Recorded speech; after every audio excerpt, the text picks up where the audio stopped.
Chapter 192. Part 5 of 5. A memory you probably don't want to see, Reason said. She immediately poked me, so I didn't have time to bitch about it. We ended up in a small dining room with a depressed Pinky and a concerned Celestia. What's wrong, dear? Celestia asked. I thought you enjoyed parties. Is Navarone ruining it for you? Princess, I did something, be bad. Oh? Tell me what's wrong, Pinky. It wasn't recently, but it's been festering. I thought I was doing a friend a favor, but all it ended up doing was hurting him. Pinky, what did you do? Do you remember when Nav was a pony the first time? I do, Celestia said with a nod. And I remember Nav being in quite the hurry to change back. Pinky's ears twitched. Might this so-called favor of yours be something you did for him, perhaps? Yes. She was silent for another few seconds. Celestia finally floated a cup of tea up to her lips and sipped at it. Pinky watched for a moment before shivering and continuing. Nav was never. Most of the ponies never really. I know, Pinky. What did you do? Well. One day, I brought him to a party at my house. At first, it was just the two of us and we were having a lot of fun. And then, she finally trailed off, staring into space. Pinky, as much as I would really like to give you all the time in the world, this party is busy and I have a lot of events planned. I really need you to get to the point, sooner rather than later. I highly doubt Pinky was expecting that from her goddess, but it finally shocked her into blurting it out, I raped him. And then came the tears. And that made it Celestia's turn to be surprised. Oh. And so did Rarity. Wow. And Nav just never told anybody. And no. I'm happy that you told me, Pinky. I wish you had done it considerably sooner. Which raises the question. Why did you do it now? I think seeing Cod again brought up old wounds in poor Navi. I thought he had forgiven me, but I will find and talk to him, Celestia sighed. Return to the party and try to put your mind at ease, Pinky. It's likely Nav's anger is misdirected. He'll realize it eventually and forgive you again, then hopefully direct it where it belongs, Katrina. She's a real meanie. She broke into our room and tried stealing from us. I see there is much that Nav keeps from me. Perhaps I shall have a talk with him about that, too. Please don't get mad at him for something some pony else did, Princess. Of course I'm not mad at him for that. I'm mad at him for not telling me that it happened. Now I have to put even more guards around your rooms. What? Nav just captured one of the most powerful crime lords on the planet. My guards have already thwarted several attempts to enter your rooms by crooks. I'm utterly astounded Nav refused the personal guards. Now then, Celestia finally stood and looked down upon Ponka. Go get cleaned up, eat breakfast, and then rejoin the party. I shall deal with Navarone. Yes, Princess. And if you want to assist repairing your relationship with Nav, leave the gender stones here. I shall return them to him. Trust me when I say that he does not enjoy being female and taking the choice away from him is a good way to upset him. Pinky sighed and set the stones down on the table. Thankfully, that ended the memory. I can't imagine how hard it was for Pinky to fess up, I said. It took courage and at least a little integrity, Pride said. She made a mistake, but it's so obvious she regrets it. I enjoyed hurting her for a little while. Watching the light fade from her sweet eyes was like ambrosia. Up until Flo reminded me what exactly I was doing. You may have hurt her feelings, but she got a hefty amount of gold out of it, Fear said. 6,200 or so bits. More than enough for one mare to throw parties for years to come. That will never justify the things I said, but it does make me feel better about them. Still, I'm glad Pinky confessed to Celestia and I'm glad I got to see her do it. It makes me feel much better about the situation. We've been trying to keep these memories semi-topical, which means skipping around a little, Reason said. This next one will be after the party, but you're getting it because it's relevant. K. Fear bopped me and I appeared in Celestia's throne room with her, Pinky, and Rarity. This would probably be right as Taya and I met up in my room, if I had to guess. Instead of a throne, Celestia was draped across a giant tulip. The floor was covered in grass and wild flowers. It's an honor to be summoned back to Canterlot, Princess, Rarity happily said. She and the Pink Menace both bowed. Pinky actually nipped at a nearby flower and chewed it, which nobody else noticed. What can Pinky and I do for you? I'm afraid you are not here for honor, this time, Celestia said. That made the two of them rise again. Pinky has informed me of some potential misdeeds. I would like to hear of this from your mouth. Rarity's ears fell and she looked over at Pinky, whose eyes were fixed on the ground. Since she wasn't getting much help there, she turned back to Celestia, whose gaze had turned quite sharp. What manner of misdeeds, Princess? Rabe. Rarity's mouth dropped. Of Navarone, apparently. Oh. That. I see. So it's true. It is, but I would like to explain myself, if at all possible. That is why you are here, Celestia said. Begin explaining, please. I have lived in Ponyville my entire life. I enjoy traveling, but rarely have the chance. That means I get very limited interaction with stallions. Limited to the point where I forgot why most towns are gender segregated. From almost all indications I had at the time, Nav was willing. It certainly didn't help that Pinky and I were in estrus, of course. Of course. So, do you think this excuses your actions? For a very long time, I was afraid that Nav would tell some pony. Over time, that changed. I became afraid that I would live forever with the knowledge that I had so seriously harmed a friend and my actions would do nothing more than haunt his soul for eternity. I could never have told any pony myself for fear of harming Pinky, but I know I deserve punishment for my part in this. I broke the law and hurt a friend. That's the end of it. That's part of why I told her, Pinky said. I couldn't bear it anymore.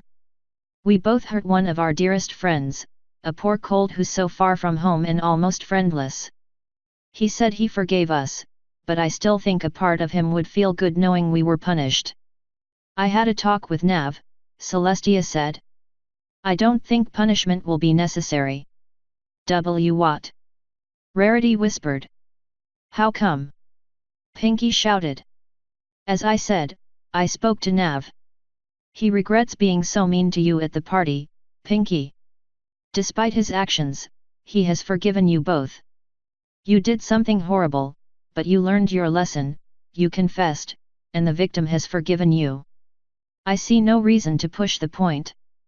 That isn't right. Rarity shouted, slapping a hoof on the floor.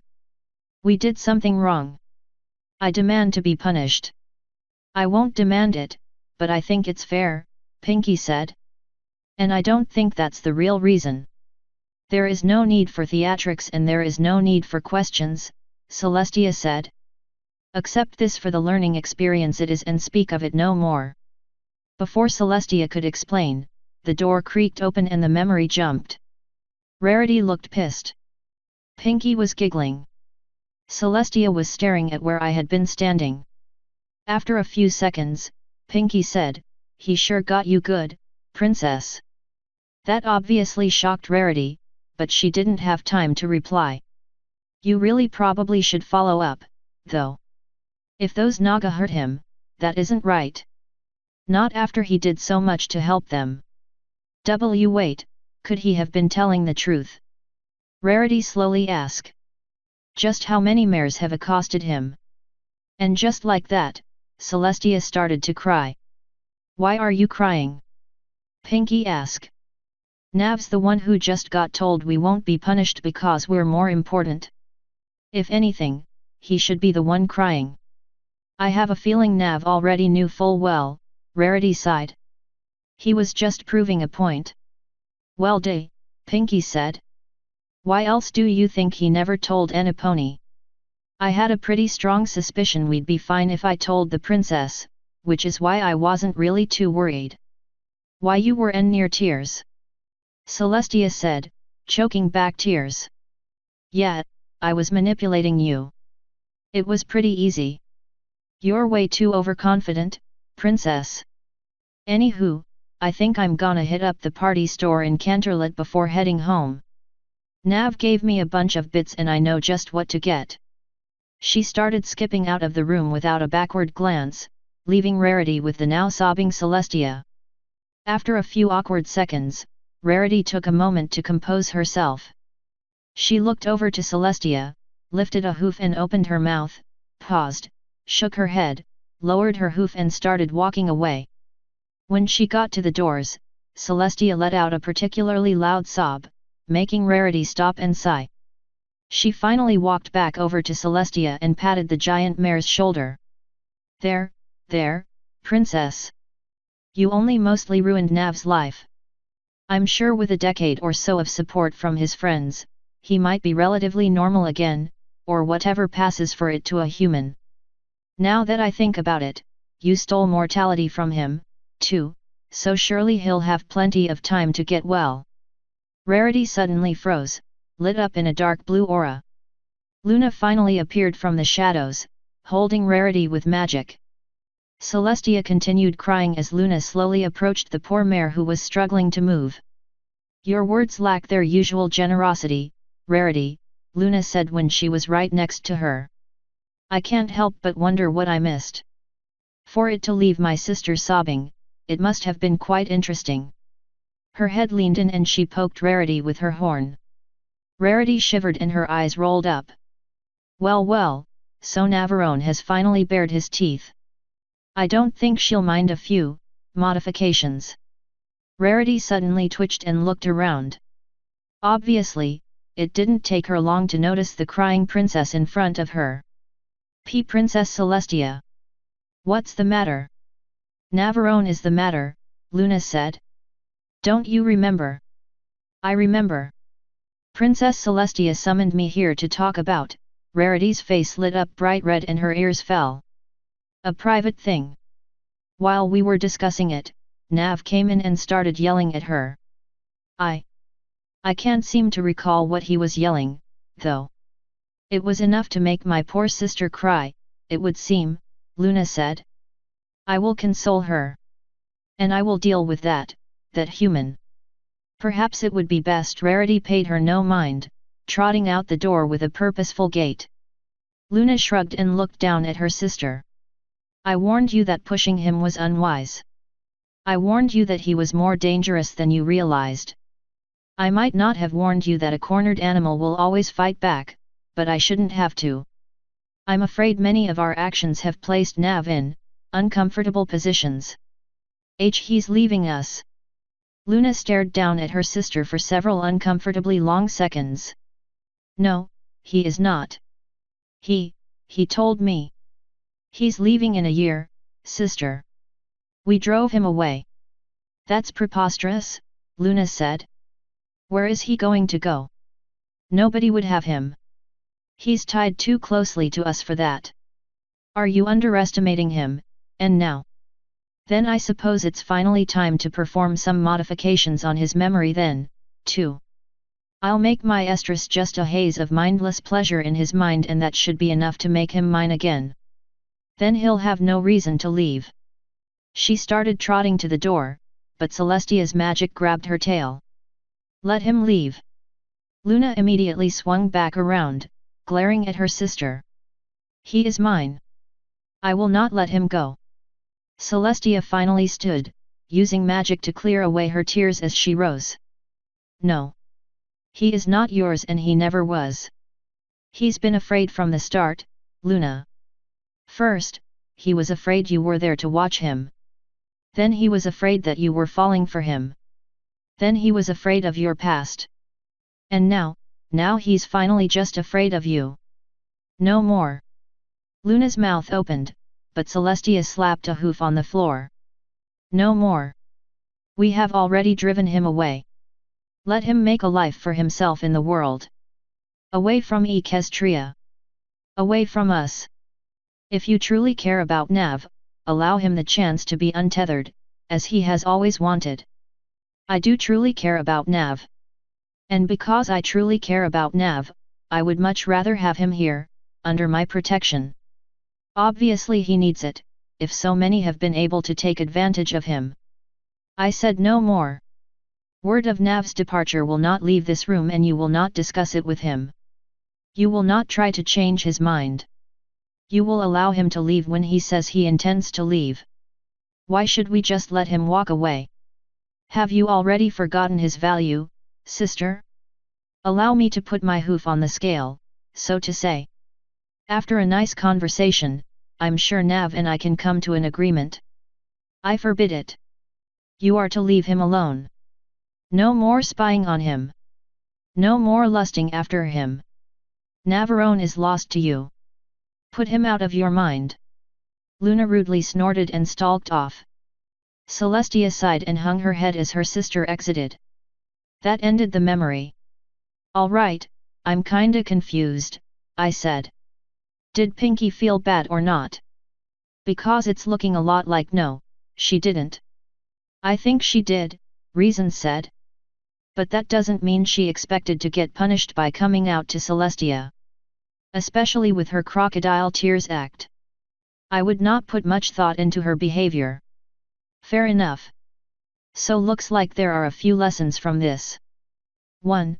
Luna is terrifying. 2. Luna is amoral. 3.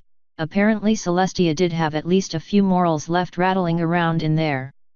4. Pinky is extremely good at acting. 5. Rarity probably would have liked me a lot more if none of her memories had ever been tampered. And last, blatantly exposing Celestia's corruption was really fun. Which leads us to the true takeaway, Fear said. Celestia's corruption kept you out of trouble in some cases, but also was the reason you went down your dark path to begin with. For the most part, I'd say it was detrimental. So how will you lead? Reason asked. Say one of your close followers does something wrong, something illegal. Will you allow them to get away with it? I would like to say no, but my answer is already blatantly obvious. I've allowed Kot and Luna to serve me in lieu of punishment. Is that wrong? Maybe not now, Pride said. But let's say Kot does hurt someone you didn't order her to hurt. What will you do? If she starts acting out like that, it'll mean her mental state has deteriorated to the point where she's no longer useful. The same would go for pretty much anyone else with me. Either you support what I'm doing and will follow the laws I'm pushing for, or you will be left by the wayside. I truly hope there will never be a need for exceptions. Exceptions are what made Celestia slowly turn corrupt, Reason said.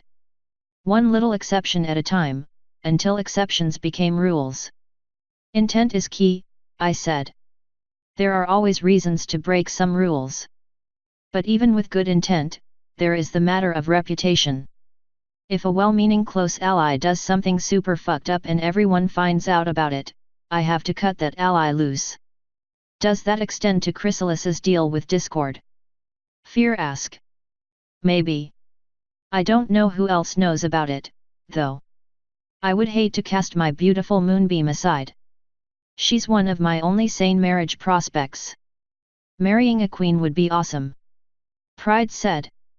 Think of all the power and prestige. Yeah, those would be the biggest downsides, I sighed. But I could learn to endure it. Anyway, is that it for the festival? It isn't, Reason said. She reached up to poke me again. This time, we ended up in Kot's hospital room with just her and Pinky. Kot looked terrified and Pinky actually looked kinda awkward. So. Nav and I had a talk, Pinky finally said. And I'm sorry for threatening you. Why? Because it was wrong. No, why are you apologizing? Your actions were justified. I've done nothing but hurt that poor Tom. I don't deserve to be around him. I hurt him too, but he forgave me. And if he can forgive me, he can forgive you. So I'll apologize for being mean, justified or not. You'll never change if you aren't given a second chance, after all. A second chance? Kot whispered. Yep. You did something terrible, but that doesn't mean it's too late to try to make up for it. You gotta fight for it, though. It is difficult to do so when Nav is so far away. I don't think that'll be a problem much longer, Pinky said with a knowing smile. He's finally waking up to what the princess is.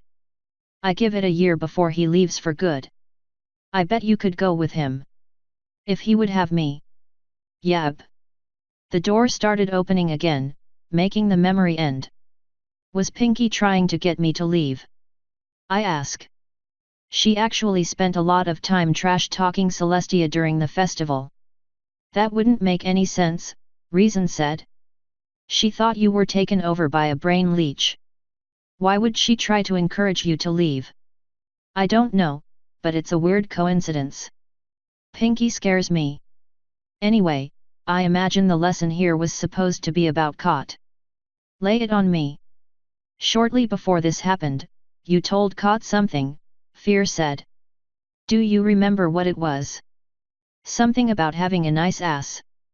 Are you prepared for the next snippet? Pride asked. Sure. One of his claws wrapped around my face. We appeared in Kot's room at the gaudy mansion she was staying at. It was just past me and her, though past me was grayed out. Kot was just staring at me with a smile, completely ignoring what I was saying. She was still bedridden, so I guess she was conserving her energy. In this case, her bed was a flat moss-covered rock and her blanket was a bunch of large leaves woven together. My seat was a stump carved into a chair. You told me there was no hope.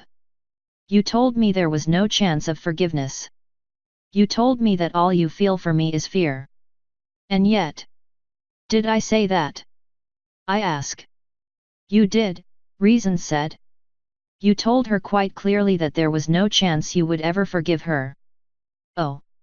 Hearing that finally made me realize just how far I had pushed you.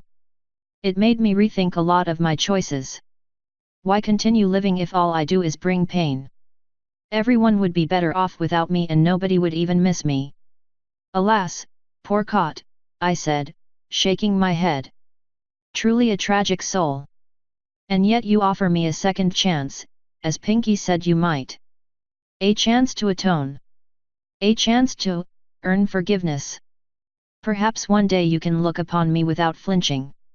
Perhaps one day I can hold you without making your skin crawl. Wow, finally someone who actually realizes what they did to me was wrong. And maybe one day, instead of taking you for myself, I can finally convince you to give yourself to me willingly. Then I can own you with tender love and affection instead of pain and abuse. And there she goes ruining it, I sighed. You will be mine someday, my succulent little birdie. Hearing your songs of pleasure will be the highlight of my world. Oh, it will simply be perfect. Now how can I only make you realize it?